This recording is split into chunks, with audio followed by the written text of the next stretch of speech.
Welcome back to the olympiad practice hub. ये national symbols पे third video है। अभी तक हम national flag, national currency, national bird, national heritage animal, aquatic animal, tree, flower, river and calendar complete कर चुके हैं। बाकी जो बच गए वो आज हम कंप्लीट कर देंगे। Let's start. सबसे पहले अपना जो नेशनल एम्बलम है वो कौन सा है? वो है the lion capital of Ashoka. The lion capital of Ashoka. And इसका ऑफिशियल नेम क्या है? What is the official name of our national emblem? वो है state emblem of India. State emblem of India. State emblem of India. हमने इसको adopt कब किया था? हमने इसको एडॉप्ट किया था 26 जनवरी 1950, 26 जनवरी 1950। 26 जनवरी को क्या मनाते हैं हम? Republic day. क्या मनाते हैं? Republic day. अब ये जो एम्बलम है ये हमने लिया कहाँ से था? ये लायन कैपिटल ऑफ अशोका कहाँ पे है? ये सारनाथ में। कहाँ से लिया था? Lion capital of Ashoka at Sarnath. अगर आप अपने एम्बलम को ध्यान से देखोगे तो आपको इसमें फोर एनिमल्स मिलेंगे। कितने एनिमल्स मिलेंगे? 4 एनिमल्स मिलेंगे। कितने एनिमल्स मिलेंगे? 4 एनिमल्स। एंड अगर आप टॉप पार्ट देखोगे यहाँ पे तो यहाँ पे 4 लाइन्स है। कितने लाइन्स है? 4 लाइन्स है। सामने से आपको 3 लाइन से दिख रहे होंगे बट एक लाइन बैक साइड में है। तो टोटल लाइन कितनी होगी? 4। एक यहाँ पे फ्लावर है, एक फूल है। फूल कौन सा है? लोटस का फूल है। यहाँ पे इन्वर्टेड उल्टा लोटस का फ्लावर है। एंड ये जो एनिमल्स है यहाँ पे इनके बीच में एक अशोक चक्र है। क्या है? अशोक चक्र। तो नीचे भी 4 एनिमल्स है और सब एनिमल्स के बीच में एक अशोक चक्र है। It means 4 animals and 4 Ashok चक्र। 1 एनिमल 1 अशोक चक्र, 1 एनिमल 1 अशोक चक्र। अब हम जो एनिमल्स है उनको ध्यान से स्टडी करते हैं। टॉप में हमने देखा कि 4 लाइंस होते हैं। टॉप में 4 लाइंस होती है जिसमें से 3 विजिबल है, एक बैक साइड में है। जो ये एबेकस पार्ट है, जो ये एबेकस पार्ट है, इस पे हमने क्या पढ़ा था कि कितने चक्र है? अशोक चक्र है, 4 अशोक चक्र है। एंड यहाँ पे भी 4 ही एनिमल्स है। और वो एनिमल कौन कौन से है? सबसे पहले नॉर्थ साइड में एक लाइन है। क्या है? लाइन है। एंड लाइन किसको रिप्रेजेंट करता है? वो करता है करेज एंड जस्टिस को। किसको करेगा? करेज एंड जस्टिस को। अगर आप ईस्ट साइड की बात करोगे, ईस्ट साइड पे एक एलिफेंट है। क्या है? एक एलिफेंट। एलिफेंट किसको रिप्रेजेंट करेगा? वो विजडम एंड स्ट्रेंथ को।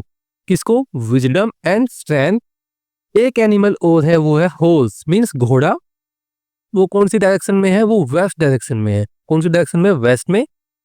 एंड जो हॉर्स है वो किसका सिंबल है? वो लॉयल्टी एंड स्पीड का। किसका? लॉयल्टी एंड स्पीड का। एंड जो लास्ट एनिमल है वो है बुल। बुल मींस बैल। कौन सी डायरेक्शन में है? साउथ में बुल है। एंड बुल किसका प्रतीक है? हार्ड वर्क का। किसका प्रतीक है? हार्ड वर्क का। तो 4 एनिमल्स हो गए, line, elephant, horse and bull. And इनके नीचे ये वाला पार्ट जो है ये इन्वर्टेड लोटस है। इन्वर्टेड उल्टा क्या है? कमल है। क्या है? कमल। एंड हमने क्या पढ़े थे? 4 व्हील्स भी पढ़े थे। 2 एनिमल्स के बीच में एक अशोक व्हील है। अब जो अपना नेशनल एम्बलम है इसका मोटो क्या है? इसका मोटो है सत्यमेव जयते। जो अपने नेशनल एम्बलम के नीचे लिखा होता है, कहाँ लिखा होता है? नीचे, सत्यमेव जयते। अब जो ये सत्यमेव जयते है ये कौन सी भाषा में लिखा हुआ है? ये लिखा हुआ है देवनागरी में। कौन सी भाषा में? देवनागरी में। कौन सी भाषा में? देवनागरी में। एंड ये लिया कहां से गया था? ये लिया गया था मुंडका उपनिषद से।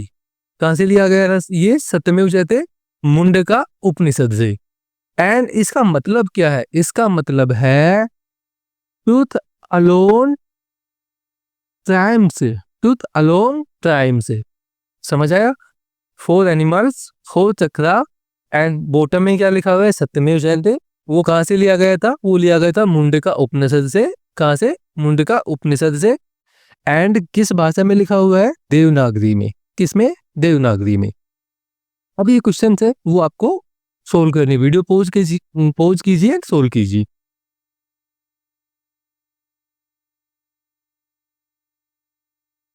अब हम बात करते हैं अपना नेक्स्ट नेशनल सिंबल, वो है नेशनल एंथम। कौन सा? National anthem. अपना नेशनल एंथम कौन सा है? वो है जन गण मन। कौन सा है? जन गण मन। ये किसने कंपोज किया था? ये कंपोज किया था, किसने किया था? रविंद्रनाथ टैगोर ने। किसने किया था? रविंद्रनाथ टैगोर ने। एंड उन्होंने लिखा कब था इसको? उन्होंने इसको लिखा था 11 दिसंबर 1911, 11 दिसंबर 1911 में लिखा था। एंड उसके कुछ दिन बाद 27 दिसंबर 1911 उन्होंने फर्स्ट टाइम गाया था। कब गाया था? 27 दिसंबर 1911। एक्चुअली कोलकाता में एक सेशन हुआ था इंडियन नेशनल कांग्रेस का, INC का एक सेशन हुआ था कोलकाता में, वहां पे इसको गाया गया था। बट हमने इसको एडोप्ट कब किया एज ए नेशनल एंथम? हमने इसको एडोप्ट किया 24 जनवरी 1950, 1950, 24 जनवरी 1950, रिपब्लिक डे से 2 दिन पहले हमने नेशनल एंथम को एडोप्ट किया था। अब अगर इसकी ड्यूरेशन की बात की जाए, अगर लॉन्ग ड्यूरेशन की बात की जाए, तो ये 52 सेकंड में गाया जाता है। कितने टाइम में गाया जाता है? 52 सेकंड्स में। बट जहाँ पे टाइम थोड़ा कम होता है, तो उसका सेकंड वर्जन है जो हम कितने सेकंड में गाते हैं? 20 सेकंड्स में। एंड नेशनल एंथम को अगर आप ध्यान से देखोगे तो यहाँ पे सारे स्टेट्स का वर्णन है। देखो, पंजाब, सिंध, गुजरात, मराठा। पंजाब, सिंध जो है अभी पाकिस्तान में है, गुजरात एंड मराठा, मराठा मीन्स महाराष्ट्र, द्राविड़, उत्कल, बंग। द्राविड़ का मतलब क्या होता है? Dravid means South India, and Utkala means Orissa, and Banga means Bengal. Banga means Bengal. यहाँ पे माउंटेन्स का जिक्र भी है। किसका जिक्र है? माउंटेन्स का। विंध्याचल पर्वत, एंड हिमाचल मीन्स हिमांचल, हिमालय। इसके अलावा यहाँ पे नदियों का भी जिक्र किया गया है, यमुना, गंगा, यमुना, गंगा। एंड इसके अलावा यहाँ पर हमने जो अपने इंडियन ओशियन है उसका भी जिक्र किया गया है, उच्छल जल्दी तरंग। तो हमने यहाँ पे अपने स्टेट्स, अपने माउंटेन्स, अपने रिवर एंड अपने ओशियन, इन सब का जिक्र किसमें किया है? अपने राष्ट्रीय गान में। ओके, अगर जो ये अपना राष्ट्रीय गान कंपोज किसने? रविंद्रनाथ टैगोर ने किया था। इसके बारे में अगर कुछ चीजें आपको जाननी है, तो इसको उपाधि मिली थी रविंद्रनाथ टैगोर को गुरुदेव की। किसकी मिली थी? गुरुदेव की। एंड रविंद्रनाथ टैगोर को नोबेल प्राइज मिला था 1913 में, 1913 में। किस चीज के लिए मिला था? गीतांजलि के लिए। किस चीज के लिए मिला था? गीतांजलि के लिए। एंड एक और पॉइंट, रविंद्रनाथ टैगोर ने ही बांग्लादेश का जो नेशनल एंथम है, अमार सोनार बांग्ला, वो भी लिखा था। तो इंडिया का नेशनल एंथम भी और बांग्लादेश का नेशनल एंथम भी, दोनों किसने लिखा है? रविंद्रनाथ टैगोर ने या गुरुदेव ने। अब हम बात करते हैं नेक्स्ट नेशनल सिंबल की। ये क्वेश्चन आप सोल्व कीजिए, ये भी अटेम्प्ट करो। नेक्स्ट नेशनल सिंबल है national song. Next national symbol कौन सा है? National song. तो अपना नेशनल सॉन्ग कौन सा है? वंदे मातरम। कौन सा? वंदे मातरम।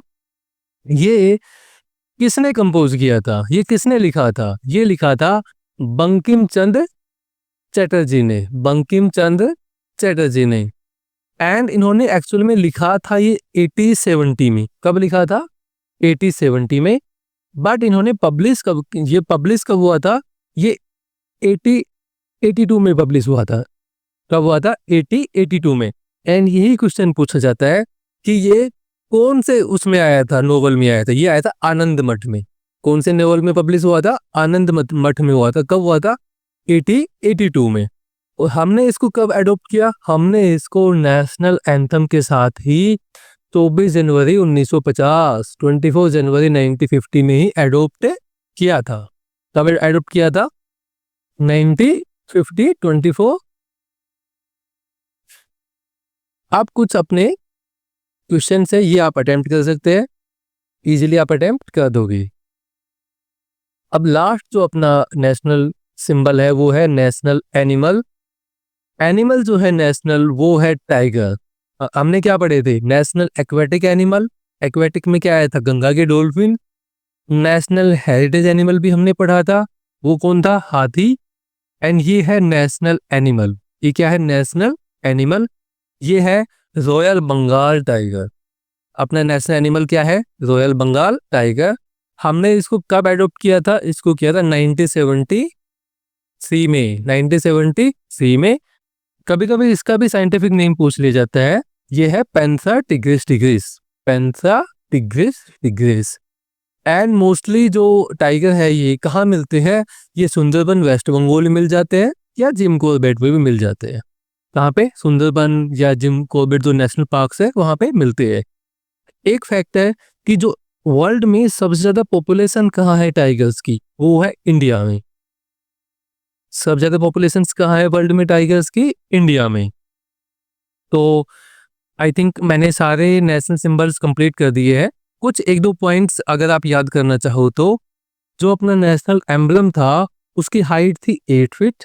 हाइट कितनी थी? 8 फीट। और कौन से डायनेस्टी के राजा ने बनवाया था? मौर्य डायनेस्टी के राजा ने। कौन से राजा ने बनवाया था? मौर्य डायनेस्टी राजा ने। और जो अशोका था उसने कलिंग युद्ध के बाद कौन सा रिलीजन अपनाया था? बुद्धिज्म। कौन सा? बुद्धिज्म। तो फिनिश यहाँ पे खत्म करें। आप लाइक सब्सक्राइब कर सकते हैं। Thank you.